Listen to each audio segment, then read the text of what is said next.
Bismillahirrahmanirrahim. Assalamualaikum warahmatullahi wabarakatuh. Alhamdulillah wassalatu wassalamu ala Rasulillah wala haula wala quwata illa billah amma ba'd. Sahabat Al-Quran, ada sebuah mindset atau cara pandang keliru yang sering mengganggu para penghafal Quran, dan bahkan seringkali mindset dan cara pandang ini meracuni kita. Yaitu ungkapan yang mengatakan bahwa saya tidak mau menghafal Al-Quran. Kenapa? Karena takut hilang dan berdosa. Jadi tidak mau menghafal karena takut hilang dan berdosa. Ya. Seolah-olah ini kedengarannya benar dan kedengarannya baik. Karena itu ada 4 hal yang harus kita pahami untuk menjawab ini. Yang pertama, jika kita meyakini bahwa melupakan Al-Quran dengan sengaja itu merupakan dosa, ketahuilah bahwa tidak mau mengingatnya dengan sengaja merupakan dosa tersendiri. Ya. Jadi tidak mau mengingatnya dengan sengaja nggak mau menghafalkan Al-Quran adalah dosa tersendiri.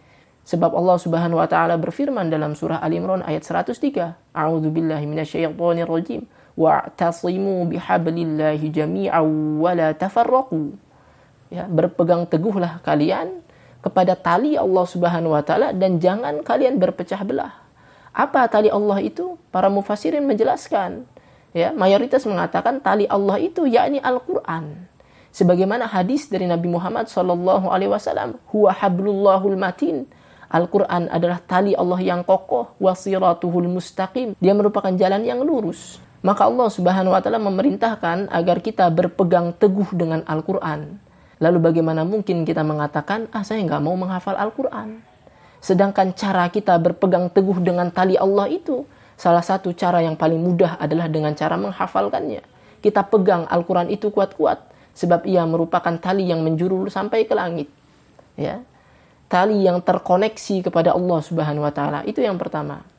Ya, jadi jika kita tidak mau menghafal karena takut hilang, mestinya kita lebih takut kehilangan Al-Quran dalam hidup. Ya. Kalau kita tidak mau menghafal karena takut hilang dan berdosa, mestinya kita lebih takut kehilangan Al-Quran dalam hidup, sebab itu jauh lebih berdosa lagi. Yang kedua, ada salah logika, ada pemikiran yang salah, ada logika yang error. Ketika orang-orang mengatakan, saya tidak mau menghafal Al-Quran karena takut hilang. Itu terdengar seperti orang yang juga mengatakan, saya tidak mau keluar rumah karena takut sakit. Ya. Atau saya nggak mau memulai bisnis karena takut gagal. Atau saya nggak mau beli motor karena takut hilang. Padahal, kalau kita takut sakit, bukan berarti kita tidak keluar rumah, sebab itu kebutuhan. Ya. Tapi yang kita lakukan, silahkan keluar rumah, sebab itu adalah kebutuhan. Tapi jaga diri baik-baik, jaga kesehatan. Kalau kita takut gagal dalam berbisnis, maka bukan berarti kita tidak memulai bisnis. Tetapi mulailah bisnis itu dan lakukan dengan ilmu yang benar. Kita pelajari ilmunya. Ya, kita lakukan dengan ilmu yang sudah kita miliki. Kalau kita takut motor hilang, ya kita beli saja motor, tapi jaga baik-baik motor itu.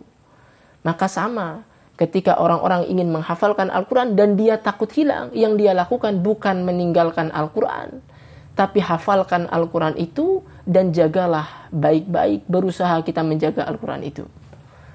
Yang ketiga yang harus kita pahami bahwa yang berdosa itu bukanlah orang yang lupa. Ya, lupa itu nggak berdosa.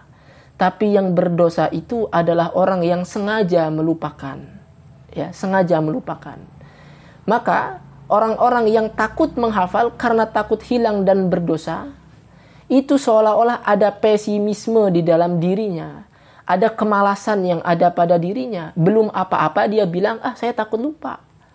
Sebenarnya dia malas saja. Jadi untuk membenarkan kemalasan itu, dia bilang saya takut hilang.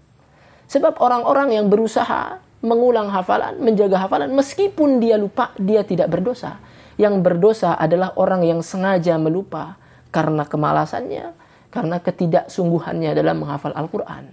Ya. Jadi harus dicatat, yang berdosa itu bukan yang lupa, tapi yang sengaja melupakan. Ya. Karena ingat, lupa itu hasil, dan itu merupakan hak dari Allah Subhanahu wa taala. Allah yang memberi, sedangkan kita sebagai hamba cukup berusaha semampu yang kita bisa. Ya. Yang keempat, kalaupun kita bukan penghafal Al-Quran, ya, maka jangan pernah punya niat sedikit pun dan pikiran sedikit pun untuk tidak mau menghafal Al-Quran.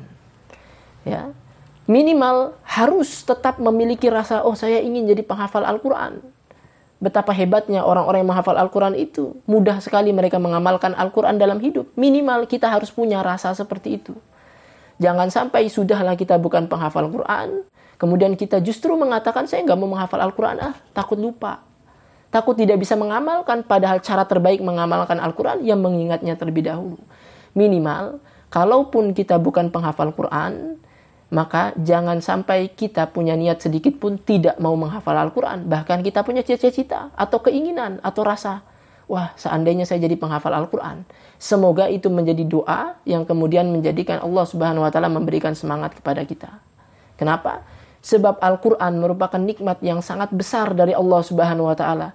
Dan nikmat yang besar ini kelak akan ditanya oleh Allah Subhanahu wa Ta'ala. Sebagaimana firman-Nya dalam surah Az-Zukhruf, a'udzubillahi minasyaitonirrajim, fastamsik billadzi uhiya ilaik innaka 'ala shiratim mustaqim wa innahu ladzikrul laka wa liqaumika wa sawfa tus'alun. Ayat 43 dan 44. Kata Allah Subhanahu wa Ta'ala, berpegang teguhlah engkau pada apa yang Allah sudah wahyukan kepadamu. Sesungguhnya engkau berada di dalam jalan yang lurus. Kemudian Allah katakan, wa innahu, sesungguhnya Al-Quran itu ladzikrul laka, sebuah peringatan untukmu, wa liqaumika, untuk umatmu, wa sawfa tus'alun, dan kelak engkau akan ditanya apa yang sudah kita perjuangkan untuk Al-Quran ini. Maka bagaimana nasib orang-orang yang mengatakan saya tidak mau menghafalkan Al-Quran?